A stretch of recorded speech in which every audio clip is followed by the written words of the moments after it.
आहे, संख्या त्यांचीही आहे, पण ते बोलणारे खासदार नाही आहे. त्यांना भीती कशाची आहे तर ईडीची भीती, एन्फोर्समेंट डायरेक्टोरेट, इन्कम टॅक्सची भीती, पोलिसांची भीती, सीबीआयची भीती आहे. आमच्या तर काही नाही आहे. आमच्याकडे आपल्या लोकांचा आशीर्वाद आहे, ताकद आहे. म्हणून ही खंबीरपणे उभे राहून नरेंद्र मोदीला ठणकावून आम्ही प्रश्न विचारत आहे, बोलत आहे त्यांच्या समोर उभे राहून. आणि अशा प्रकारच्या खासदारांची खूप आवश्यकता आहे. दुर्दैवाने जे खासदार आज जे खासदारकीसाठी जे उमेदवार उभे आहेत ते एक एक खासदारांचा तुम्ही बायोडाटा बघा की कोण कशा प्रकारचे आहे. दुर्दैव याचं वाटतं की एक खासदारकीसाठी उभे जे उमेदवार आहे, जे भारतीय जनता पार्टी, एकनाथ शिंदे साहेब आणि अजित पवार साहेबांचे जे कॅन्डिडेट आहे, त्यांचा उद्योग काय आहे, काय काम ते मागच्या अनेक महिन्यामध्ये केलेले आहे तर दारूचे दुकानं उघडण्याचं काम केलेलं आहे. आणि हे दारूचे दुकाने कुठे उघडण्यात येत आहे? सगळ्या दलित वस्त्यांमध्ये, अशा झोपडपट्ट्यामध्ये जिथे जास्त संख्या दलित समाजाची आहे. कोणीतरी याच्या बाबतीत विचार करण्याची आवश्यकता आहे मला असं वाटतं. दुसरं एक जे कॅन्डिडेट आहे मी त्याच्या बाबतीत बोलत नाही, पण या जिल्ह्याला, या शहराला काय पाहिजे, आपल्या सर्वांचं भविष्य कसा पाहिजे, आज शिक्षणाची आवश्यकता आहे, आज चांगल्या आरोग्य सुविधा आपल्याला पाहिजे, त्याचा विचार कोणी करायला तयार नाही आहे. निवडणूक आली तर तुम्ही दलित, मी मुसलमान, हे मराठा, हे ओबीसी असंच करून जाती धर्माचा तेढ निर्माण करून निवडणूक जिंकून घ्यायचे.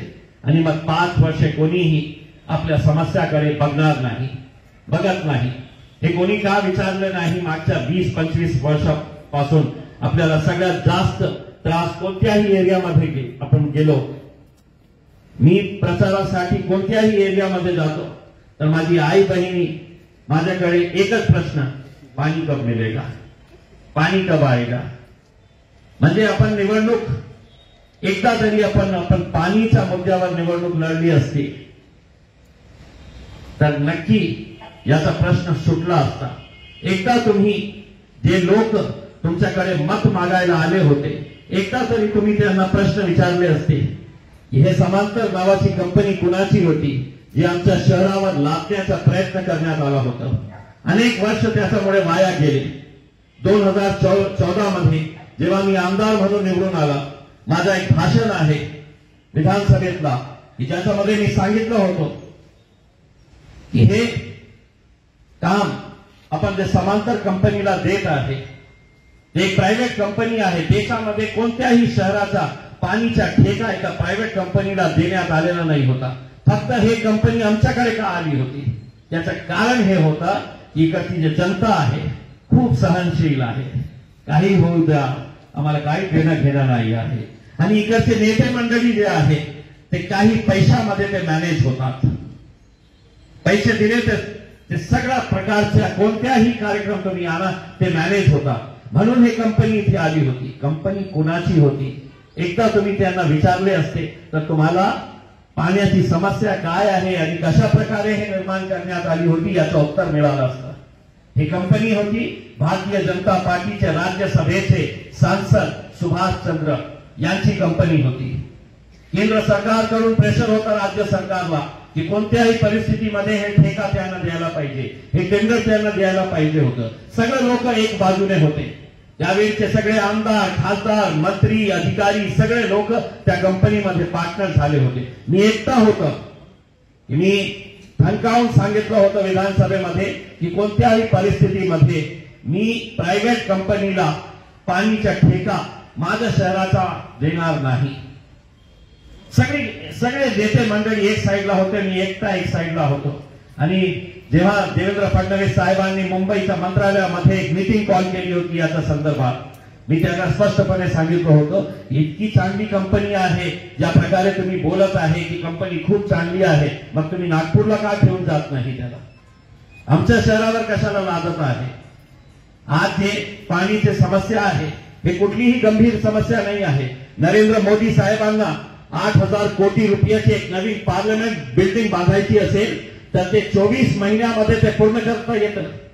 24 महिन्यामध्ये 2 वर्षामध्ये 8,000 कोटी रुपयाची नवीन पार्लमेंट बिल्डिंग त्यांना बांधता येतं आणि 50 किलोमीटर जे जायकवाडी डॅम आहे तिथून एक लाईन टाकण्यासाठी 10 वर्ष लागतं. तुम्हाला हे मुद्दा जिवंत ठेवायचा होतो. तुम्हाला लोकांना पाणी द्यायचं नाही होतं. म्हणून एकदा तुम्ही ठरवले तर काय हे शक्य नाही होतं. काही रॉकेट सायन्स नाही आहे की 50 किलोमीटरची लाईन टाकण्यासाठी त्यांना इतकं वर्ष लागत आहे. 2014 मध्ये मी सांगितलं होतं की हे काम महाराष्ट्र जीवन प्राधिकरणाला द्या. सरकारची एजन्सी आहे, गव्हर्नमेंटचं काम हेच आहे. पाणी सप्लाय करण्यासाठी ते महाराष्ट्र जीवन प्राधिकरण एस्टॅब्लिश करण्यात आलं होतं. 7 वर्ष लागले त्यांना हे कळलं, त्यांच्या डोक्यात हे गोष्ट येण्यासाठी की हो इम्तियाज जलीलने 2014 मध्ये सांगितलं होतं ते खरं आहे.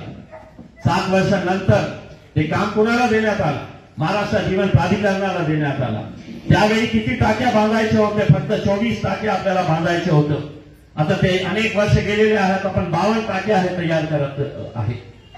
पण असे अनेक मुद्दे आहेत, अनेक मुद्दे जे तुमच्या जीवनाशी संबंधित आहे. एक उदाहरण दिलं तर जालना रोडच्या दूध डेअरीची जागा सरकारी हॉस्पिटल सँक्शन झाला. केंद्र सरकारकडून 200 बेडचा हॉस्पिटल सँक्शन करण्यात आला होता. सरकारी हॉस्पिटल कुणाच्यासाठी? महिला आणि बाळ हॉस्पिटल 200 बेडचा.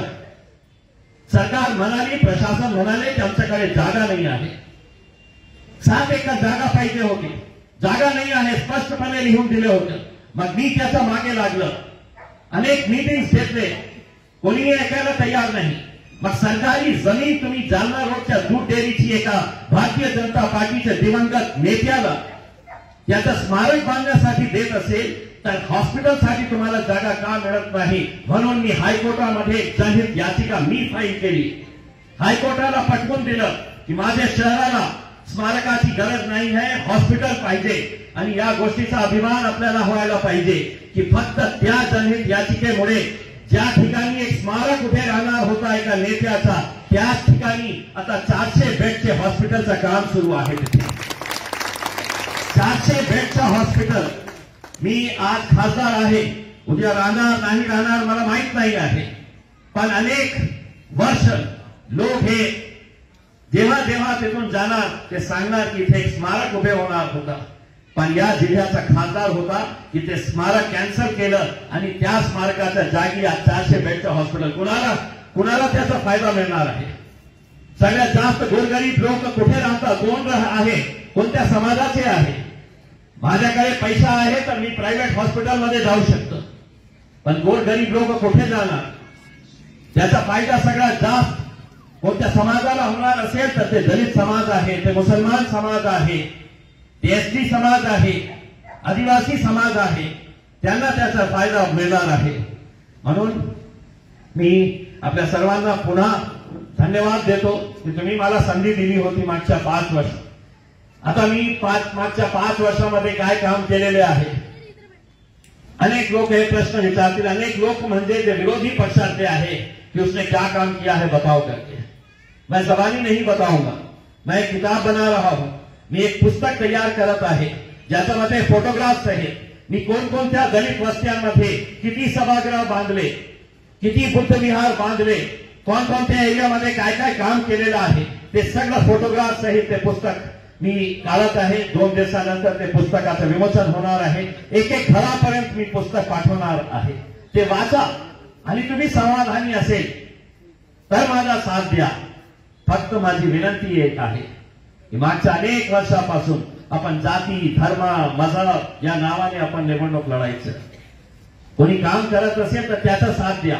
माझ्यापेक्षा कोणी जास्त शिक्षित असेल, माझ्यापेक्षा कोणी चांगल्या रीतीने लोकसभामध्ये तुमची आवाज, तुमचे मुद्दे उठवणार असेल, ते जास्त चांगल्या रीतीने करणार असेल तर त्याला मतदान करा. विनंती एकच आहे, जाती धर्माच्या नावावर मतदान करू नये. हे माझी विनंती आहे. कारण आपण या जाती धर्माच्या नावावर निवडणूक लढलो, कुणाला जिंकून दिलं, मग त्याचा परिणाम काय झालेला आपण खूप वर्ष मागे राहिलेले आहे. आपल्या सर्वांचा खूप खूप धन्यवाद. माझी एक सभा मिसळवाडीमध्ये आहे. पण मला माहित आहे की जेव्हा मी या एरियामध्ये आलो होतो हे बुद्धविहार बांधण्यासाठी, आमचे शोएब भाई आणि आमचे पदाधिकारी सिद्धार्थ खूप हे होतं माझं मागे, इथे आपल्याला एक बुद्धविहार, ज्यावेळी मी बुद्धविहार बांधण्यासाठी आलो होतो तर इथे हे नाही होते, पेवर ब्लॉक्स नहीं होते. मग जेव्हा मी याचा उद्घाटन करण्यासाठी आलं तो मला सांगण्यात आलं कि साहब यहाँ पे लोग आके बैठते हैं, रात में बहुत सारे धार्मिक कार्य होते हैं, छोटे मोठे प्रोग्राम्स होते हैं. तर त्यावेळी मी डिक्लेअर केलं होतं की सभागृह तर बांधलं, हे पेवर ब्लॉक्स पण मी बांधून देणार आहे. आता पेवर ब्लॉक झालेला आहे. एक चांगला एरिया मला दिसत आहे.